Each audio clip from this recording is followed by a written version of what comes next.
তো আজকে আমরা পড়বো এমবেডেড কোয়েশ্চেন এবং আমরা জানবো আজকে নর্মাল কোয়েশ্চেন এবং এমবেডেড কোয়েশ্চেনের মধ্যে পার্থক্য। আর একটি গুরুত্বপূর্ণ কথা হচ্ছে এই জায়গাটা থেকে মানে এমবেডেড কোয়েশ্চেন থেকে প্রতি বছর প্রচুর প্রচুর প্রশ্ন আসে বিভিন্ন এক্সামে, ইউনিভার্সিটি এডমিশন টেস্টে, প্লাস বিভিন্ন গভট এক্সামেও, জব এক্সামেও এখান থেকে প্রচুর প্রশ্ন এসে থাকে আইবিএ ব্যাংক বিসিএস এ।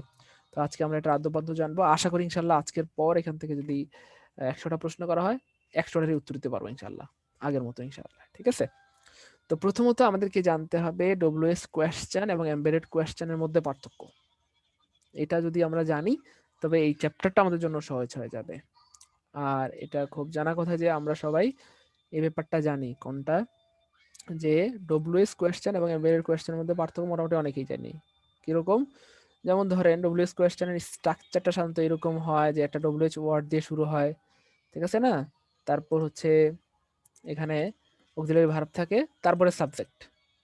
সাধারণত এটা আমরা সবাই জানি, হোয়ার ডাজ হি লিভ, এটা হচ্ছে সাধারণ কোয়েশ্চেনের স্ট্রাকচার। আগে ডব্লিউএইচ ওয়ার্ড, তারপরে হচ্ছে আপনার অক্সিলারি ভার্ব, তারপর হচ্ছে সাবজেক্ট, এটা সবাই জানি।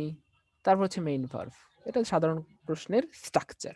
কিন্তু ডব্লিউএস কোয়েশ্চেনের বেলায় যেটা হয় কিরকম, ডব্লিউএস কোয়েশ্চেনের ব্যাপারে এটা এরকম হয় না, এটা হচ্ছে ইন্টারোগেটিভের স্ট্রাকচার এরকম, আগে ভার্ব পরে সাবজেক্ট, এটাকে বলা হয় ইন্টারোগেটিভের স্ট্রাকচার। কিন্তু এমবেডেড কোয়েশ্চেনে যেটা হয় সেটা হচ্ছে আগে সাবজেক্ট পরে ভার্ব, মানে নর্মাল স্ট্রাকচার, আগে সাবজেক্ট পরে ভার্ব, এটা হলো অ্যাসার্টিভের স্ট্রাকচার এটাকে বলা হয়। এটা হচ্ছে ইন্টারোগেটিভের স্ট্রাকচার আর এটা হচ্ছে অ্যাসার্টিভের স্ট্রাকচার। তো দেখেন এখানে কি দেওয়া আছে, do you know where he lives. তো ডু ইউ নো এটার পরে এখানে হোয়ার হি লিভস হয়েছে, এখানে এমন হয় নাই যে হোয়ার ডাজ হি লিভস। কেন? কারণ এক বাক্যে আমাদেরকে কিছু ক্লু মনে রাখতে হবে, সেই ক্লুগুলি আমি বলে দিচ্ছি। কয়েকটা বিষয় আমাদেরকে মনে রাখতে হবে। কি? সাধারণত আমাদেরকে এমবেডেড কোয়েশ্চেন করার জন্য এটা মনে রাখতে হবে, সেটা হচ্ছে পৃথিবীতে প্রত্যেকটি প্রশ্নের এক বা একাধিক উত্তর আছে, এটা লিখে রাখেন সবাই। হ্যাঁ, পৃথিবীতে প্রত্যেকটি প্রশ্নের এক বা একাধিক উত্তর আছে। আচ্ছা, দ্বিতীয় কথা হচ্ছে যেটা প্রশ্ন না সেটার উত্তরও নাই, সেটাকে প্রশ্নের মতো বলাও যায় না, সেটাকে প্রশ্নের মতো করে লেখাও যায় না। ঠিক আছে? দ্বিতীয় কথা। তৃতীয় কথা হচ্ছে আমাদের যে সাবঅর্ডিনেট ক্লজ, এটা কখনোই ইন্টারোগেটিভ হয় না। কোনটা subordinate clause? Do you know where he lives, এই যে হোয়ার হি লিভস এটা হচ্ছে সাবঅর্ডিনেট ক্লজ। হুম, যেটা অধীন বাক্য। তো এই অধীন বাক্য বা সাবঅর্ডিনেট ক্লজ কখনোই ইন্টারোগেটিভ হয় না, এটা অলওয়েজ অ্যাসার্টিভ হয়। আচ্ছা, তারপরে বাক্যের মাঝখানে যদি ডব্লিউএইচ ওয়ার্ড থাকে তবে সেই বাক্যটি ইন্টারোগেটিভ নয়, অ্যাসার্টিভ হয়। বাক্যের মাঝখানে যদি কি থাকে, ডব্লিউএইচ ওয়ার্ড থাকে, তবে সেটা ইন্টারোগেটিভের ফরম্যাটে হবে না, সেটা হবে অ্যাসার্টিভের ফরম্যাটে। অ্যাসার্টিভের ফরম্যাট মানে হচ্ছে আগে সাবজেক্ট পরে ভার্ব, আর ইন্টারোগেটিভের ফরম্যাট মানে হচ্ছে আগে ভার্ব পরে সাবজেক্ট। তারপরে ক্লু হচ্ছে একই বাক্যে দুইটি কোয়েশ্চেন করা যায় না। একটা বাক্যে একটা প্রশ্ন করা যায়, দুইটা প্রশ্ন করা যায় না। একটা বাক্য দিয়ে একটাই প্রশ্ন করা যায়, দুইটা প্রশ্ন করা যায় না। এটা একটা বড় একটা ক্লু। একটি ক্লজ ইন্টারোগেটিভ হলে অন্যটি অবশ্যই অ্যাসার্টিভ হবে। ঠিক আছে? একটি ক্লজ যদি ইন্টারোগেটিভ হয়, হ্যাঁ, অপরটি অবশ্যই কি হবে? অ্যাসার্টিভ হবে। তবে একই বাক্যে দুইটি অ্যাসার্টিভ ক্লজও থাকতে পারে। এই কথাগুলি যদি আমাদের লেখা হয়ে থাকে, আমরা এখন এগুলির বাস্তবতা দেখব। লেখা হয়েছে এগুলি সব, আমরা এখন দেখতে পাচ্ছি যে, দেখেন যদি খেয়াল করেন মনোযোগের সাথে। আচ্ছা, এই যে আপনারা এখানে দেখতেই পাচ্ছেন যে দেখা যাচ্ছে যে ডব্লিউএইচ ওয়ার্ড দ্বারা কোনো বাক্য এমবেডেড কোয়েশ্চেন বাক্যের মাঝে প্রশ্ন থাকলে ডব্লিউএইচ ওয়ার্ডের পরে সাবজেক্ট প্লাস ভার্ব বসে। এই যে এখানে এত কিছু দরকার নাই এত কষ্ট করার। আমরা একটু যদি বাস্তবতা দেখি, কি দেখব? এই যে এখানে দেখা যাচ্ছে, আপনারা সবাই স্ক্রিন দেখতে পাচ্ছেন, সাধারণ প্রশ্ন হু ইজ হি, তার মানে কি ডব্লিউএইচ ওয়ার্ড তারপরে ভার্ব তারপরে সাবজেক্ট। এই প্রত্যেকটা প্রশ্ন একই স্ট্রাকচার, আগে সাবজেক্ট পরে ভার্ব। আপনারা যদি মনোযোগ দিয়ে খেয়াল করেন দেখবেন আগে সাবজেক্ট পরে ভার্ব, প্রত্যেকটা প্রশ্নের মধ্যে সেম জিনিস। আপনারা খেয়াল করলে দেখবেন, ঠিক আছে না? সেম, প্রত্যেকটা প্রশ্নই সেম, আগে সাবজেক্ট আগে ভার্ব পরে সাবজেক্ট, এই যে আগে ভার্ব পরে সাবজেক্ট। ঠিক আছে না? দাগ হচ্ছে না কেন? তারপরে দেখেন এই প্রত্যেকটা সেম, 10টা প্রশ্নই সেম, কিন্তু যখন এটা হয়ে যাবে এমবেডেড কোয়েশ্চেন তখন স্ট্রাকচারটা কেমন হবে দেখেন। ডু ইউ নো, এই যে একটা প্রশ্ন হয়ে গেছে, খেয়াল করেন আমরা বলেছিলাম একই বাক্যে দুইটা প্রশ্ন হয় না, এটার উদাহরণ কি ডু ইউ নো, এটা একটা প্রশ্ন হয়ে গেছে, আগে ভার্ব পরে হচ্ছে কি সাবজেক্ট। এখানে একটা প্রশ্ন হয়ে গেল, পরেরটার প্রশ্ন হবে না, যদিও প্রশ্নের যে প্রনাউন সেটা ব্যবহার করা হয়েছে, হু, হয়ার, হয়, ওয়েন, হোয়াট, যদিও এই ধরনের ওয়ার্ডগুলি আছে ইন্টারোগেটিভের ওয়ার্ড, তবু কি হবে না, এটা এই পরেরটার প্রশ্ন হবে না। পরীক্ষার হলে যেটা করবে, পরীক্ষার হলে এই ভুলটা দেওয়া থাকবে, পরেরটারে প্রশ্ন বানাই দিবে। বুঝছেন ব্যাপারটা? পরীক্ষার হলে কি করবে, পরেরটাকেও প্রশ্ন বানাই দিবে। এই ভুলটা পরীক্ষার হলে করবে, সো আমরা এই ভুলটা করব না। বুঝছেন ব্যাপারটা?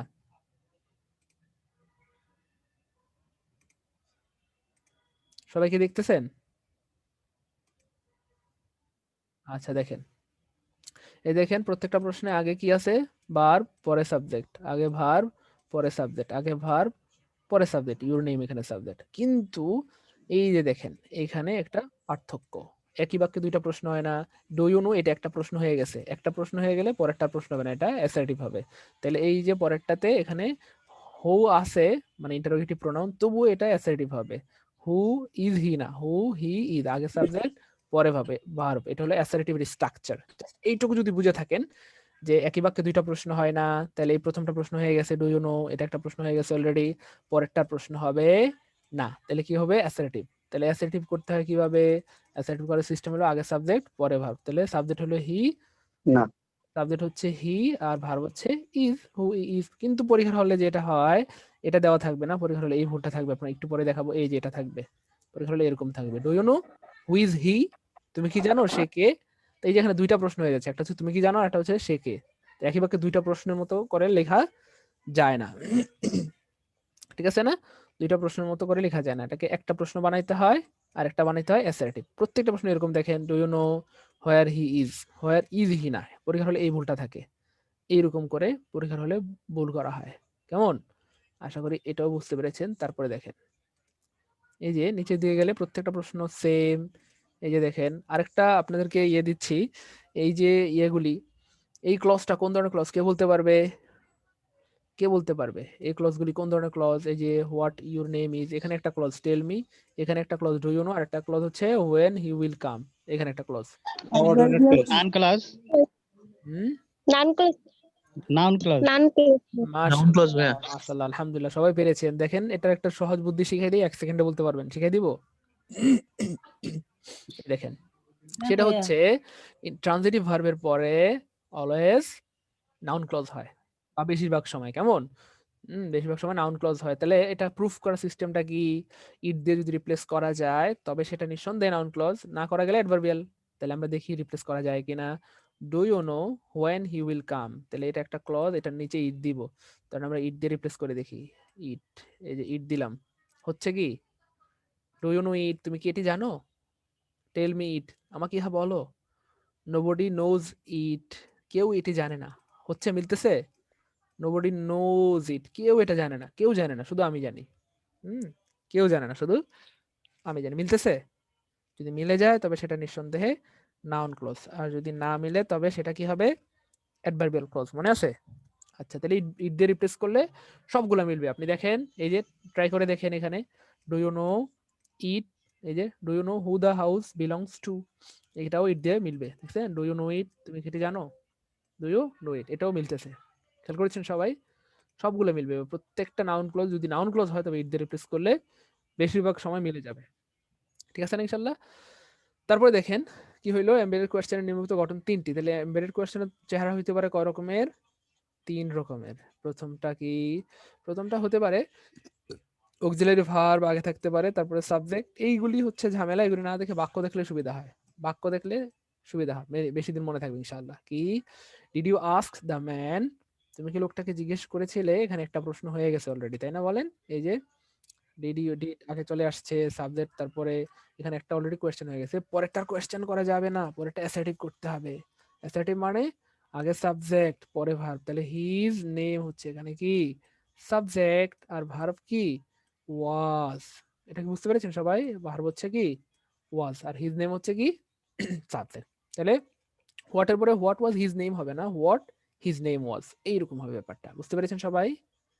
আচ্ছা, তারপরে দেখেন স্ট্রাকচার 2, এটা এটা হতে পারে এই যে এই প্রথম স্ট্রাকচারটাতে পরে ইয়া থাকবে, কি থাকবে বলেন তো, একটা ইন্টারোগেটিভ মার্ক থাকবে। প্রথম স্ট্রাকচারে, কিন্তু বাকি দুইটাতে কিন্তু থাকবে না। বাকি দুইটা যে স্ট্রাকচার আছে এদের পরে কিন্তু কি থাকবে না বলেন? ওই যে দেখেন আলাদা করে দেখাইছি ব্র্যাকেট দিয়ে, ফুল স্টপ থাকবে। জাস্ট একটা স্ট্রাকচারেই পরে ইয়ে থাকবে, কি যেন বলে এটাকে, ইন্টারোগেটিভ মার্ক থাকবে বা কোয়েশ্চেন মার্ক থাকবে। তো দেখেন পরের স্ট্রাকচারগুলি কেমন। I don't understand what the person is talking about. লোকটা কি বলতেছে আমি কিচ্ছু বুঝতেছি না। তো দেখেন আই ডোন্ট আন্ডারস্ট্যান্ড, এই যে what the person is talking about, এই যে দেখেন বিশ্বাস না হলে ইট দিয়ে রিপ্লেস করা যায়। এই যে দেখেন পুরোটাকে ইট দিয়ে রিপ্লেস করা যায়। দেখেন আপনি বলেন আই ডোন্ট আন্ডারস্ট্যান্ড ইট, আমি এটি বুঝতেছি না। আই ডোন্ট আন্ডারস্ট্যান্ড ইট, আমি এটি বুঝতেছি না বা আমি ইহা বুঝতেছি না। মিলতেছে কিনা? তো মিলে গেলে নিঃসন্দেহে নাউন ক্লজ, তার মানে আমাদের ক্লজটাও আবার একটু ঝালাই হয়ে গেল, কেমন? তারপরে এই যে দেখেন এই স্ট্রাকচারটা কি, এই যে আমি লোকটা কি বলতেছে আমি কিছু জানি না, এটা কি কোনো প্রশ্ন? কথা বলেন, কেউ কি বুঝতেছেন? এটা প্রশ্ন না। না, প্রশ্ন না। কি বলতেছে আমি কিচ্ছু বুঝতেছি না। আমি প্রথমেই বলেছিলাম পৃথিবীর প্রত্যেকটা প্রশ্নের এক বা একাধিক উত্তর আছে। যেটার উত্তর নাই সেটা প্রশ্ন হতে পারে না, মানে যেটার উত্তর নাই সেটা প্রশ্ন না। তাহলে এই যে এখানে দেখতে যদিও এখানে কোয়েশ্চেন কি বলে ইন্টারোগেটিভ প্রোনাউন আছে, তবুও এটা কি, এটা একটা অ্যাসার্টিভ বাক্য, এবং এই অ্যাসার্টিভ বাক্য হইলেই পরে ফুল স্টপ হয়। এটাও একটা চিহ্ন, এটা একটা চিহ্ন, ঠিক আছে না? যেহেতু এটার কোনো উত্তর নাই তার মানে এটা অ্যাসার্টিভ, আর অ্যাসার্টিভ হলে এটাকে অ্যাসার্টিভের ফরম্যাটে লিখতে হবে। কিন্তু পরীক্ষার হলে ভুল করে লেখা থাকবে what is the person talking about, এই ভুলটা থাকবে পরীক্ষার হলে। একটু পরে আমরা দেখবো বিভিন্ন ইউনিভার্সিটি, বিসিএস, ব্যাংক, হ্যাঁ ব্যাংকে আসা প্রশ্নগুলো আমরা দেখবো একটু পরে, ঠিক আছে ইনশাল্লাহ।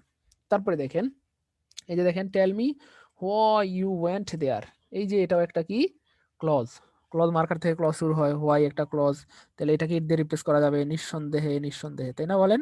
তাহলে দেখেন কি হচ্ছে, টেল মি ইট, আমাকে ইহা বলো।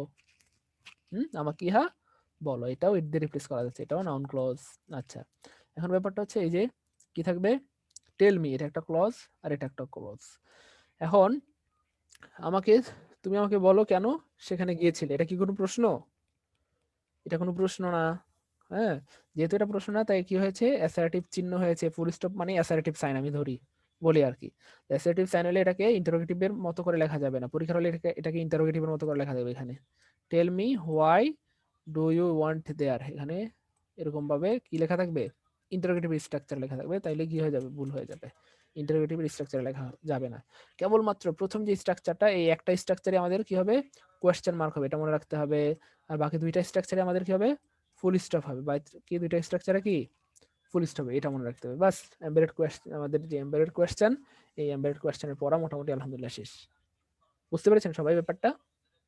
খুবই সিম্পল কিন্তু, তাই না বলেন? খুবই সিম্পল, জাস্ট একটু খেয়াল করলেই হবে। তো যখন একটা প্রথমবার প্রশ্ন হয়ে যাবে তখন দ্বিতীয়বার আর প্রশ্ন হবে না, এটা মাথায় রাখবো। একটা প্রশ্ন হয়ে গেলে, যেহেতু এক বাক্যে দুইটা প্রশ্ন করা যায় না, পরের বার আর প্রশ্ন হবে না, ঠিক আছে ইনশাল্লাহ। আর পরের গুলি তো প্রশ্ন না, এগুলি তো প্রশ্ন না, তাই এগুলি প্রশ্ন মতো করে লেখা যাবে না, বলাও যাবে না। এগুলি হচ্ছে কি অ্যাসার্টিভ বাক্য, প্রশ্ন না। এখন আমরা বিভিন্ন ইউনিভার্সিটিতে আসা প্রশ্নগুলি দেখি যে আসলে কি রকমের প্রশ্ন হয়ে থাকে সাধারণত। দেখেন, এই দেখেন,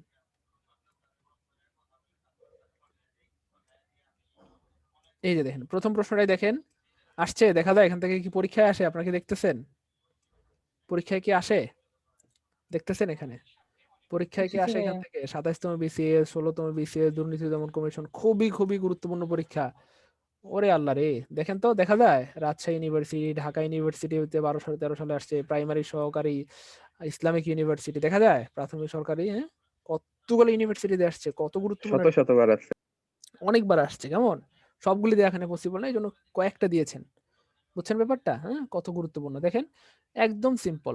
দেখেন তো কেউ পারেন কিনা এটা, সবাই পারবেন ইনশাল্লাহ। দেখেন তো, সবাই পারবেন। দেখেন কত সহজ কোয়েশ্চেন, অথচ ভার্সিটিতে কতবার আসছে, তাই না বলেন? এখান থেকে কিন্তু প্রচুর প্রশ্ন আসে, আপনারা দেখতেছেন মনে হয় প্রচুর। এই যে দেখেন ঢাকা ইউনিভার্সিটিতে 1-2 সালে আসছে, এখানে বিবিএতে আসছে, অনেকবার আসছে। ওই দেখেন, দেখছেন কতবার, বিজেএস, সহকারী সমাজসেবা, প্রত্নতত্ত্ব, দেখেন তো কোনটা হয় আনসার, প্রথমটা কেউ বুঝতেছেন কিনা? ভাইয়া সি নাম্বারটা। গুড, কারণ এটা হচ্ছে একটা জেনারেল কোয়েশ্চেন, আর জেনারেল কোয়েশ্চেনের স্ট্রাকচার হচ্ছে আগে ডব্লিউএইচ ওয়ার্ড, আমরা তারপর মিলাই, অক্সিলারি ভার্ব। আমরা মিলাই, আমরা মিলাই ডব্লিউএইচ ওয়ার্ড, তারপর অক্সিলারি ভার্ব আছে, ইউর সাথে হ্যাভ হয় হ্যাভ, তারপর হচ্ছে সাবজেক্ট, তারপর হচ্ছে মেইন ভার্ব হচ্ছে ডান, তারপর হচ্ছে দিস। তাহলে why have you done this, এটা হচ্ছে কারেক্ট স্ট্রাকচার। ক্লিয়ার? হচ্ছে কারেক্ট স্ট্রাকচার। জি ভাই। ভাই, এটা তো ডব্লিউ পরেরটা বি ভাই। এটা হলো জেনারেল কোয়েশ্চেন। কেমন? ভাই, এটা তো ডব্লিউ কোশ্চেনের স্ট্রাকচার না? গুড, এই তো বুঝে গেছে মাশাআল্লাহ। হ্যাঁ, ডব্লিউএস জি কোয়েশ্চেন। তারপরে দেখেন বলতেছে তুমি কি জানো সে কোথায় থাকে? তুমি কি জানো সে কোথায় থাকে? তাই না বলেন? এটা কতবার আসছে দেখা যায়? ঢাকা এটা বি ইউনিভার্সিটি, বিভিন্ন ইউনিভার্সিটি অনেকবার আসছে। দেখেন তো এটা কোনটা হবে? দেখেন তো। বি নাম্বার ভাইয়া। বি ভাই বি। মাশাআল্লাহ, গুড। সবাই তো আজকে কিং। কিভাবে বুঝলাম? কারণ ডু ইউ নো এটা একটা প্রশ্ন, আর প্রথমবার প্রশ্ন হলে দ্বিতীয়বার প্রশ্ন হয় না, দ্বিতীয়বার অ্যাসার্টিভ হয়। তাহলে আমরা অ্যাসার্টিভ বানানোর শর্ত কি? আগে সাবজেক্ট সাবজেক্ট, প্লাস ভার্ব, তারপরে পরে ভার্ব। ভার্ব। তাহলে ডব্লিউএইচ ওয়ার্ড এটা থাকলো, তারপরে আগে সাবজেক্ট হি, তারপরে কি পরে ভার্ব। এটা ভার্ব। মাত্র বিতে আছে, বাকিগুলোতে নাই। দেখেন পরীক্ষার হলে যে ভুল থাকে বলছিলাম না, আগে ভার্ব দিয়ে দিবে, দেখছেন? এই যে আগে ভার্ব, আগে ভার্ব ভুল আছে, দেখছেন পরীক্ষার হলে? এই যে দেখছেন? তারপরে আবার এখানে আবার এটা ভুল হয়েছে। পরীক্ষার হলে এইভাবে দিয়ে দিবে, ঠিক আছে না? একটু যদি মনোযোগী হন তাহলে এখান থেকে প্রশ্ন আসলে পারবেন না ইনশাল্লাহ? কি মনে হয়, পারবেন ইনশাল্লাহ? ইনশাআল্লাহ। থেকে যত প্রশ্ন আসুক বিশ্বাস করেন, আপনারা আজকে প্র্যাকটিস করবেন, 100টা প্র্যাকটিস করবেন, দেখবেন 100টাই হয়েছে। এবং এটা আমাকে মেসেঞ্জার গ্রুপে জানাবেন, ওই ফেসবুক গ্রুপে, মেসেঞ্জার গ্রুপে না, কেমন? ফেসবুক গ্রুপে আপনারা লিখে জানাবেন যে ভাইয়া আমি 20টা প্র্যাকটিস করেছি, 18টা হয়েছে বা 19টা বা 20টাই হয়েছে। এটা ফেসবুক গ্রুপে জানাবেন, মেসেঞ্জার গ্রুপে না। আচ্ছা, ঠিক আছে। আচ্ছা, তারপরে দেখেন এখন দেখেন যতটা দেখবেন সব পারবেন ইনশাআল্লাহ। দেখেন কতবার আসছে এগুলি। দুর্যোগ ব্যবস্থাপনাতে 16তম প্রভাষক অনেকবার আসছে। দেখেন এই যে এটা কোনটা, দেখেন তো এটা কোনটা হবে সি ইনশাআল্লাহ? নাম্বার ভাইয়া। Good. Where do see. You come from? কেন? কারণ আগে স্ট্রাকচার হচ্ছে আগে অক্সিলারি ভার্ব ডু, তারপরে জি ভাই। সাবজেক্ট, তারপরে মেইন ভার্ব। গুড। তারপরে দেখেন হি আস্কেড মি, হি আস্কেড মি। তারপর প্রেজেন্ট আছে এটা। কোনটা হবে দেখেন? এই দেখেন হি আস্কেড মি, সে আমাকে জিজ্ঞাসা করলো। দেখেন তো কোনটা হবে? প্রথমটা।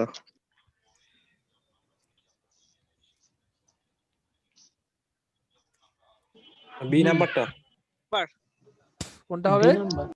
ভাইয়া সি নাম্বার হবে মনে হয় মেবি। এই দেখেন, এ হবে। দেখেন, হ্যাঁ এই দেখেন, এই যে এটা ভুল। কেন ভুল নাম্বারটা? কারণ এই যে আগে ডিড হয় না, আমরা জানি। যদি প্রশ্ন না হয় তাহলে প্রশ্নের মতো করে লেখা যায় না, তাহলে এটা ভুল। আচ্ছা, সি নাম্বারটা হলো না।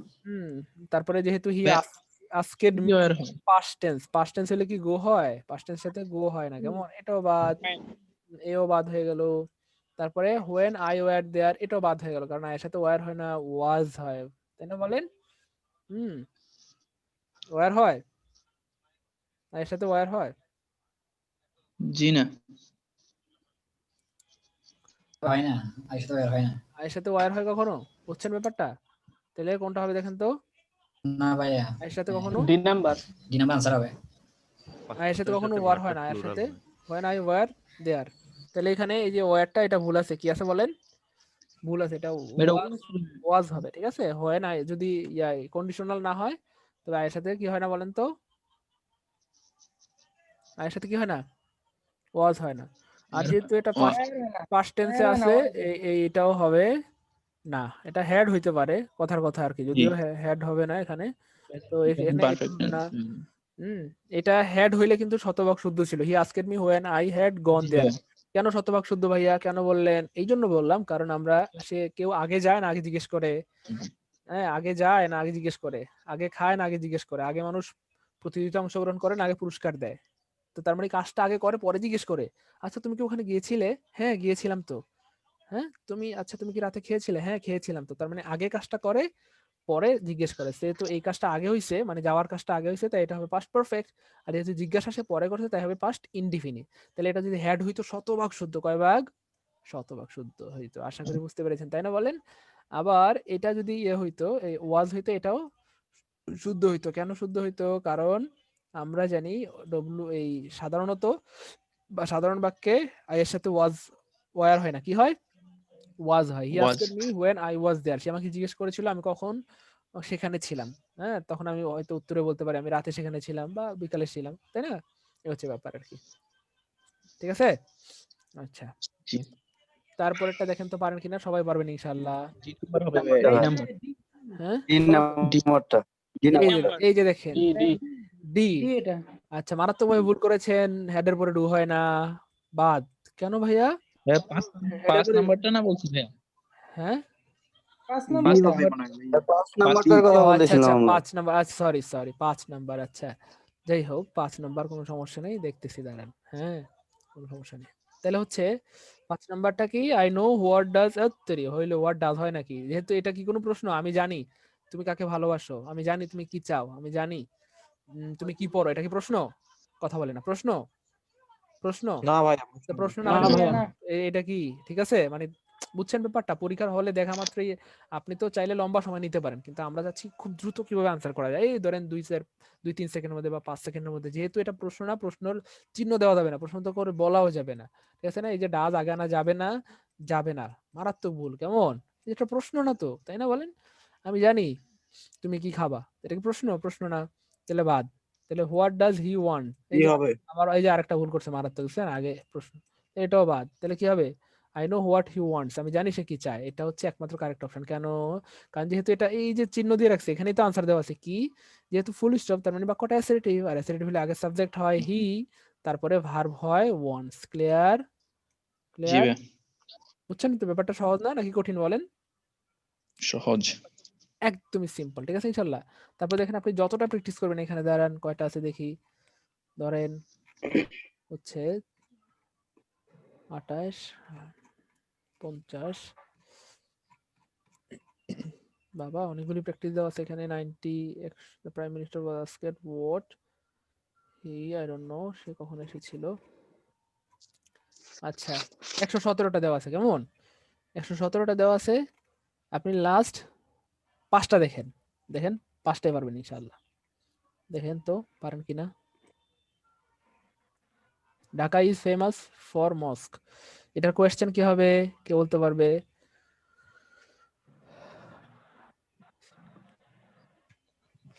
কে পারবে? কেউ পারবেন?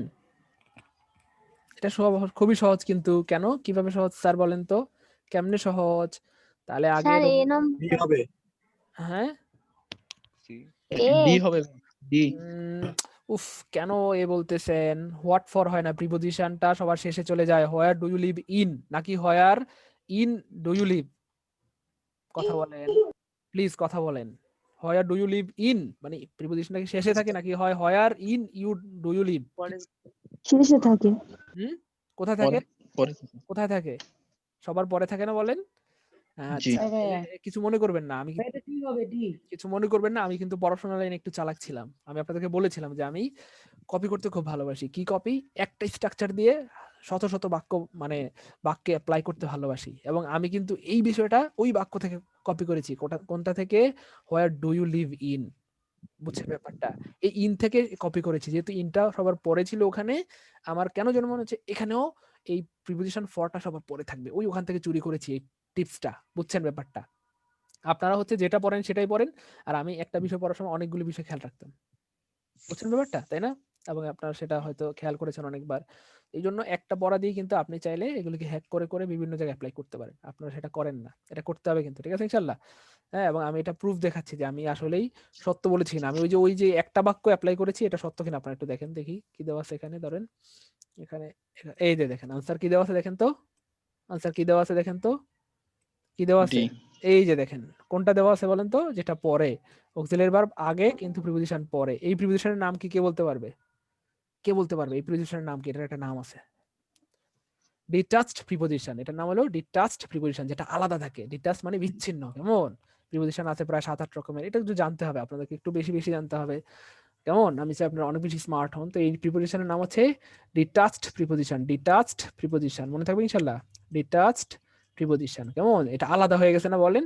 প্রিপোজিশন কোথায় বসে, কেউ বলতে পারবেন? এই যে বসে কোথায়? নাউনের আগে, তাই না? বলে এই তো মাশাআল্লাহ, নাউনের আগে বসে। এটা কি নাউনের আগে বসছে বলেন? নাউন কোথায়? নাউন কোথায়? এই যে ধরেন ঢাকা, ঠিক না? আর বসছে কোথায়? হ্যাঁ ফর্ম ভাইয়া। আলাদা হয়ে গেছে, তাই না বলেন? এই যে এখানে বসার কথা ছিল মসজিদের আগে, কিন্তু এটা আলাদা হয়ে গেছে, এই জন্য এটা নাম হলো বিচ্ছিন্ন প্রিপোজিশন বা ডিটাচড প্রিপোজিশন। বুঝতে পেরেছেন সবাই? তাহলে আমরা আরেকটা নতুন কিছু শিখলাম, তাই না? Detached preposition. এবং এটা সবসময় কোথায় বসে? ইন্টারোগেটিভ সেন্টেন্সে সবার পরে বসে। মনে থাকবে ইনশাআল্লাহ? মনে থাকবে ইনশাআল্লাহ? এই যে কুয়েটে এসেছিল, কুয়েটে এসেছিল, বুঝতেছেন ব্যাপারটা? কোনটা? এই যে 115 নাম্বারটা, এটা সবাই পারবেন ইনশাআল্লাহ। ডু ইউ নো একটা প্রশ্ন হয়ে গেছে অলরেডি, তারপরেরটা অ্যাসার্টিভ হবে। তো অ্যাসার্টিভ মানে আগে সাবজেক্ট পরে ভার্ব। ক্লাস স্টার্ট এই তো এই যে এ আগে হবে ভাই। সাবজেক্ট তারে পরে এই হবে স্যার। ভার্ব, যেহেতু এটা Verb। Third person singular number তাই ভার্বের সাথে কি হবে? এস বা ইয়েস। ক্লিয়ার? এটা বাদ, আগে ভার্ব চলে আসছে, এটা বাদ, এটাও বাদ। ক্লিয়ার? ক্লিয়ার? জি। সবাই বুঝতে পেরেছেন? আলহামদুলিল্লাহ সবাই বুঝতে পেরেছেন? সবাই কি বুঝতে পেরেছেন ব্যাপারটা? খুবই সহজ জি কিন্তু। ভাইয়া। তারপরে দেখেন দুর্ঘটনাটি কিভাবে ঘটলো কেউ জানে না। তাহলে নোবডি নোজ হাউ। হাউ কে বলতে পারবে এটা? সি নাম্বার হবে ভাইয়া।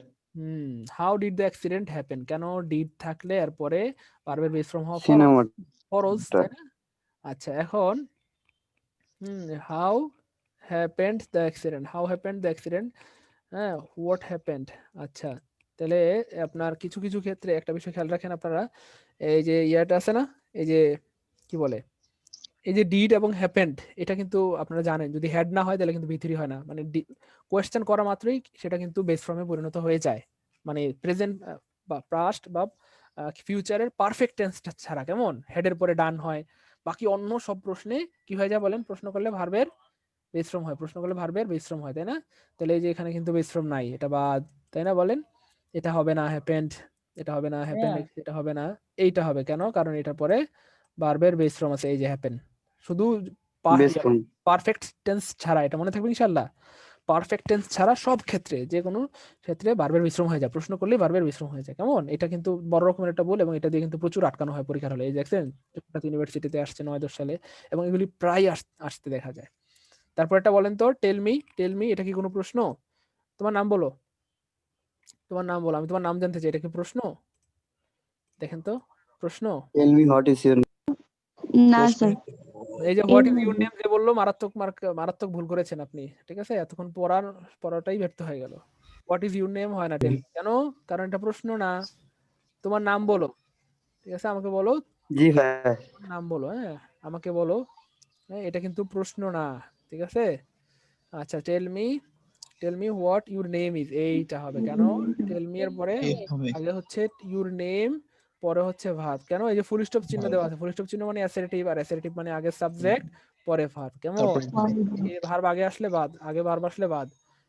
তারপরে what your name is, tell me what your name is. কি রে, দুইটা অপশন সেম নাকি? এটা সেম না? কোশ্চেন চিহ্ন।